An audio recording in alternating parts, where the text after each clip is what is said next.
Bab 477. Sangat kebetulan. Brak, brak. Adegan itu sangat luar biasa dan mengejutkan banyak orang. Kultivator-kultivator di sekitar itu segera datang melihat kondisi dan mereka tercengang ketika melihat Harley yang berlari di depan dan dikejar oleh Zuno. Zuno, peringkat ketiga panggung Feng Yun pun telah keluar. Apakah dia adalah tubuh sejati Tai Yin yang menantang tubuh Xuanling? Kemungkinan besar itu dia, pantas saja. Kali ini, Harry berkemungkinan besar akan dibunuh. Zuno bukanlah sosok yang bisa dibandingkan dengan Timothy, perbedaan peringkat mereka sebanyak 6 tingkat. Jika kamu bisa menangkapku, aku akan mengikuti margamu. Dalam diskusi orang-orang, Harley sekali lagi melompat keluar dari lingkaran kepungan, kemudian berteriak ke belakang.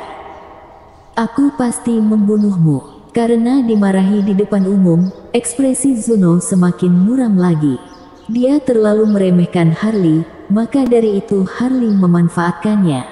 Dia adalah tubuh sejati Tai Yin, keagungannya tidak boleh dirusak oleh siapapun. Adegan itu terus berlangsung, satu mengejar dan satu lagi melarikan diri. Di bawah kondisi menyesuaikan langit dan bumi, Zuno dapat terus-menerus menambah daya dengan bantuan kekuatan dunia. Namun, Harley juga tidak kalah. Awalnya, ia sudah penuh semangat, ditambah dengan esensi bumi dan kekuatan bintang-bintang yang diteruskan tanpa henti oleh tubuh bayangan membuatnya berlari tanpa rasa takut. Brak, brak. Sepanjang jalan ini diringi oleh suara ledakan. Kecepatan Harley berlari sangatlah cepat dan serangan dari Zuno yang menyesuaikan langit dan bumi juga sangat ganas, terkhusus lautan Tai Yin di bawah kakinya, yang menekan ratusan gunung besar di sepanjang jalan hingga menjadi abu. Hari ini sangatlah tidak tenang. Setelah waktu yang tidak diketahui, Zuno yang berekspresi menakutkan itu berhenti. Benar, ia tidak lanjut mengejar Harley. Kekuatan manusia itu tidak lemah, kemampuannya berlari juga terbukti. Zuno telah mengejarnya sejauh 9.000 mil, tetapi ia tetap berhasil melarikan diri. Pada saat ini, Harley telah berjalan memasuki sebuah kota kuno. Apakah kalian sudah mendengar berita bahwa Zuno tidak berhasil menangkap Harley dan membiarkannya lari lagi? Bocah itu berlari dengan sangat cepat. Harley yang baru saja memasuki kota kuno itu langsung mendengar diskusi pejalan kaki yang lewat. Lagi, mengapa dikatakan lagi? Harley secara tidak sadar meraba hidungnya. Namun, hal itu juga benar setelah dipikir-pikir. Dari daratan Beizhen sampai di sini, dia lebih dari sekali dikejar dan ingin dibunuh. Namun, ia selalu berhasil melarikan diri setiap kalinya. Bahkan keluarga Yang dan istana Haus Darah pun tidak berhasil menangkapnya. Hal itu membuat banyak orang membicarakannya.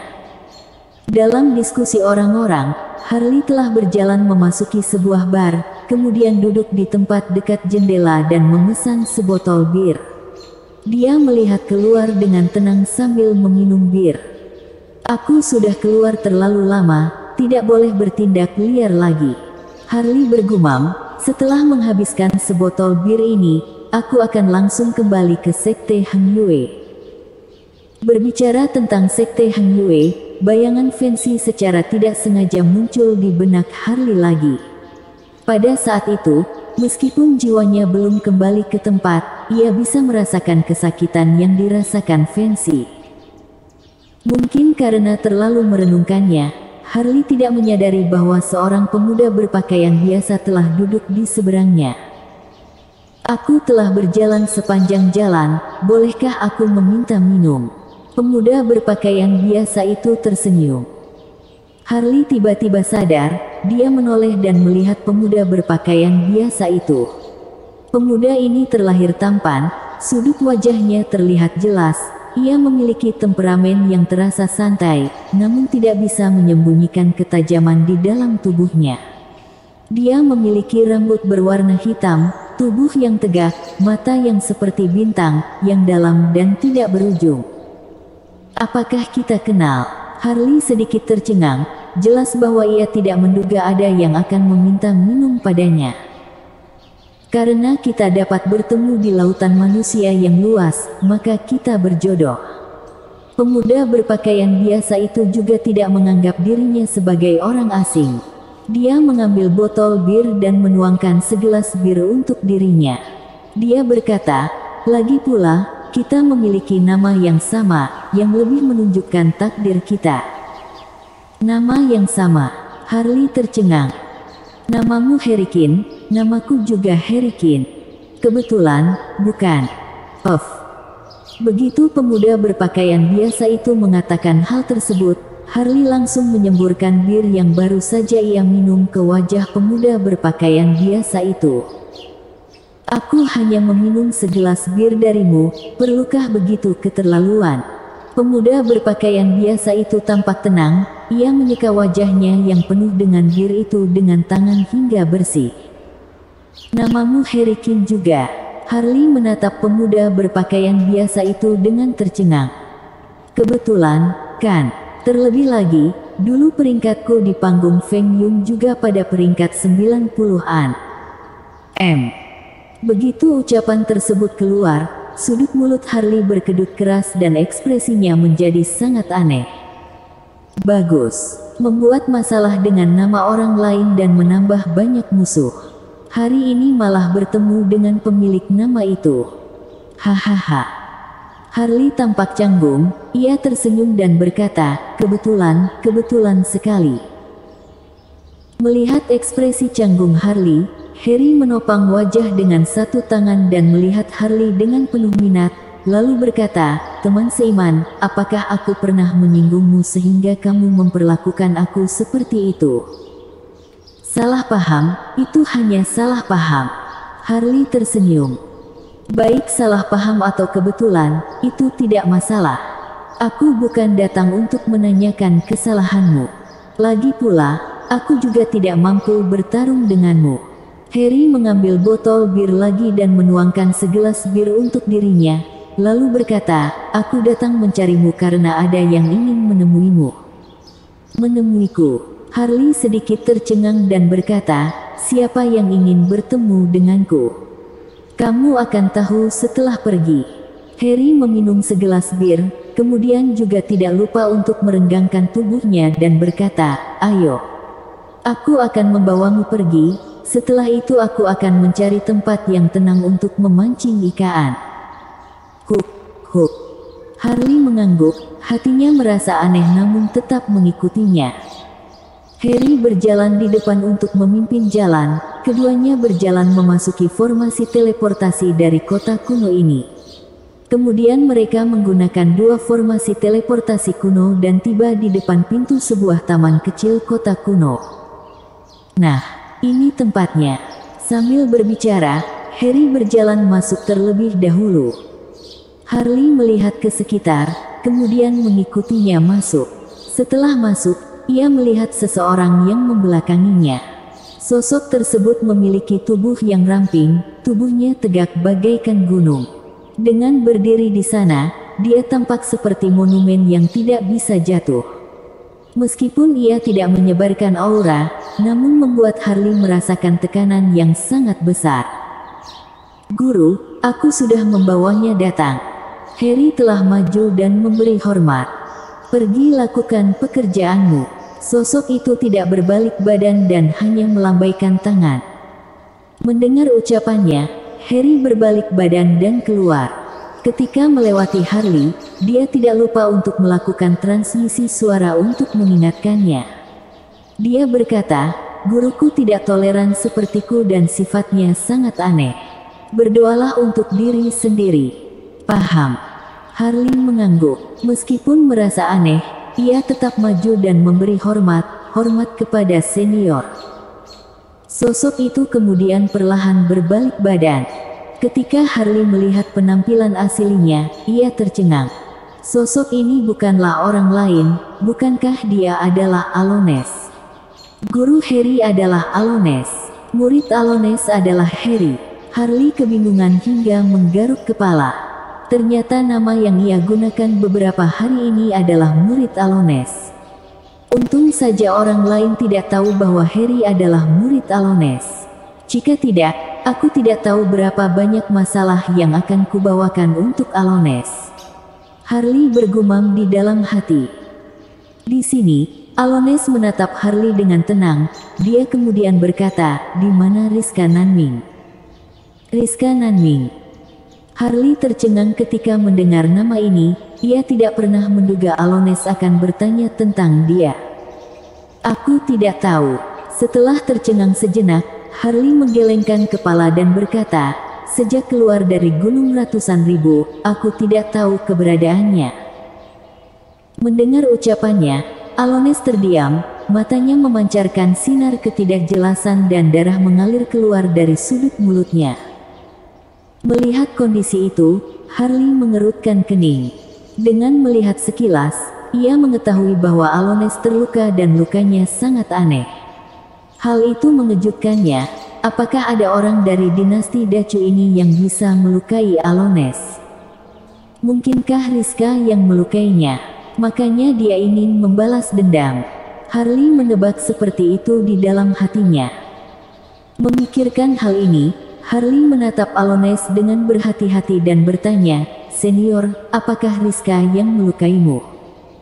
Bersambung.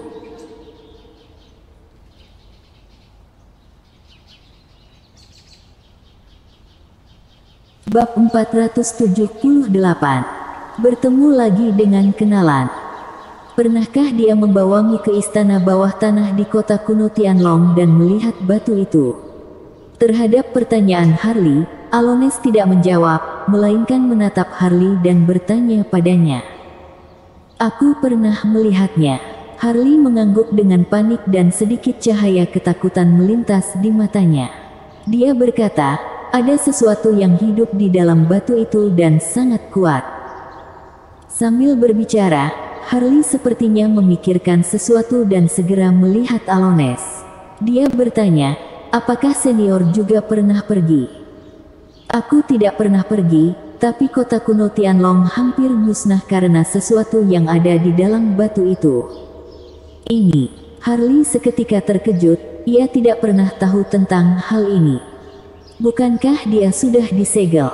Seketika, Harley mengerutkan keningnya. Dia sangat jelas dengan betapa mengerikannya benda itu, bahkan Rizka pun takut padanya. Dapat terbukti seberapa mengerikannya kekuatannya. Selain itu, Harley juga berkemungkinan besar telah mengetahui siapa yang melukai Alones. Tidak perlu dikatakan lagi, pasti benda di dalam batu itu yang melukainya. Setelah dia dan Rizka pergi, benda itu pasti keluar membuat masalah dan Alones yang kebetulan berada di kota kuno Tianlong pasti bertarung dengannya serta dilukai oleh benda itu.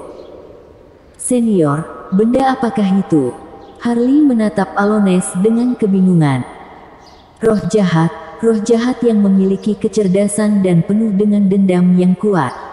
Terhadap kebingungan Harley, Alones tidak merahasiakan hal ini. "Roh jahat lagi? Ada apa?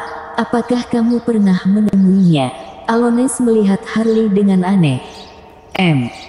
Harley mengangguk dan berkata, "Aku dan Rizka dipisahkan oleh roh jahat ketika berada di Gunung Ratusan Ribu." Berbicara sampai di sini, ia berhenti sejenak dengan mengerutkan kening, kemudian melanjutkan, "Kami berpisah sekitar 1 jam. Setelah aku menemukan Rizka, kondisinya telah menjadi gila. Setelah keluar dari Gunung Ratusan Ribu, dia jatuh dalam kondisi tidak terkendali. Aku mengejarnya untuk waktu yang lama, tetapi tidak berhasil menghentikannya. Namun satu hal yang bisa dipastikan adalah ada sebuah tangan berdarah sedang mengejarnya." Ternyata ada hal ini. Alones menyeka darah dari sudut mulutnya dan tatapannya menjadi sangat tidak jelas. Dia berkata, pantas dia tidak muncul meskipun kota kuno Tianlong segera dihancurkan." Setelah waktu yang lama, Alones tidak berbicara lagi. Harley yang berada di sampingnya meraba hidung, kemudian berkata, "Senior, jika tidak ada hal lain lagi, aku pergi dulu." Alones tetap tidak berbicara. Melihat kondisi itu, Harley kemudian perlahan melangkahkan kaki. Harus diketahui bahwa jika Alones sadar dan ingin menyelesaikan masalah dengannya, ia pasti akan dipukuli. Dia berpura-pura menjadi muridnya dan membuat masalah di mana-mana. Sebagai gurunya, Alones memiliki alasan untuk mengambil tindakan. Setelah diam-diam berpindah beberapa langkah, Harley langsung berlari menuju pintu taman kecil. Namun, ketika ia ingin melangkah keluar dari taman, terdengar suara Alones yang samar, yang berkata, "Bocah, masih ada masalah yang ingin kuselesaikan denganmu. Apakah kamu terburu-buru pergi?" Hehehe. Mendengar ucapan Alones, Harley segera berbalik badan dan tersenyum, lalu berkata, "Senior, salah paham, semua ini hanya salah paham." Salah paham. Ekspresi Alones menjadi dingin dan berkata, "Kamu berpura-pura menjadi muridku dan membuat masalah di mana-mana, bahkan menambah begitu banyak musuh. Apakah kamu tidak ingin memberi penjelasan kepadaku?" Begitu ucapan tersebut keluar, Harley langsung ketakutan. Dia tidak percaya jika Alones menyuruhnya datang hanya untuk menanyakan kabar tentang Rizka. Tujuan utamanya adalah untuk menyelesaikan masalah dengannya. "Aku tidak akan membunuhmu, juga tidak akan menghukummu." Segera, suara Alones sekali lagi terdengar. Dia berkata, "Aku perlu bantuanmu dalam satu hal. Setelah masalah ini selesai, kesalahanmu karena berpura-pura menjadi muridku akan kulupakan." Ketika mendengar ucapan ini, Harley yang awalnya menundukkan kepala segera mengangkat kepala, kedua matanya juga seketika bersinar dan ia berkata, "Katakan saja, senior. Jika hamba bisa melakukannya, hamba akan melakukan yang terbaik. Pergi ke Goa Dewa dan lindungi Desi. Pergi ke Goa Dewa. Lindungi Desi." Harley seketika tercengang, ia tidak menyangka ini akan menjadi perintah Alones padanya. Selain itu, Harley seketika memahami suatu hal. Pada saat Stone Gambling Event, orang yang menakutinya melalui transmisi suara pasti merupakan Alones, karena dialah yang duduk di samping Desi. Jika bukan dia, itu sangat aneh. Pintu Goa Dewa segera terbuka, Desi juga akan masuk. Di sini, Alones berkata dengan tenang, "Meskipun Goa Dewa adalah tempat terlarang, di sana juga terdapat berkah dan malapetaka. Aku khawatir dengan keselamatannya." Harley mengangguk, dia tidak ingin melibatkan diri ke Goa Dewa. Satu-satunya hal yang ingin dia lakukan sekarang adalah kembali ke Sekte Hang Yue. Namun, ia tidak boleh melanggar perintah Alones. Jika tidak tahu konsekuensi apa yang akan ia terima. "Mengapa senior begitu baik padanya, bahkan menakutiku ketika di Stone Gambling Event?" tanya Harley dengan suara kecil. Begitu ucapannya keluar, cahaya aneh melintas di mata Alones. Dia bertanya, "Kamu tahu aku ada di sana saat itu?" "Rizka yang memberitahuku." Harley tentu tidak akan memberitahunya tentang mata keabadiannya. Menyalahkan Rizka atas semua ini adalah pilihan terbaik. Lagi pula, keberadaan wanita itu sekarang juga tidak diketahui. Ternyata seperti itu. Alones tidak curiga terhadap jawaban Harley, melainkan menarik napas dan berkata, "Desi adalah putri dari teman lamaku, dia mempercayakannya kepadaku sebelum meninggal." Berbicara sampai di sini, tatapan Alones yang tajam sekali lagi tertuju pada Harley. Dia berkata, "Bocah, kuulangi sekali lagi ucapanku di Stone Gambling Event hari ini. Jika kamu berani mengganggunya, kamu akan tahu akibatnya." Mendengar ucapannya, sudut mulut Harley berkedut. Dia berkata, "Senior, tidak seharusnya seperti itu. Dia adalah wanita yang baik, apakah dia tidak layak untukmu?"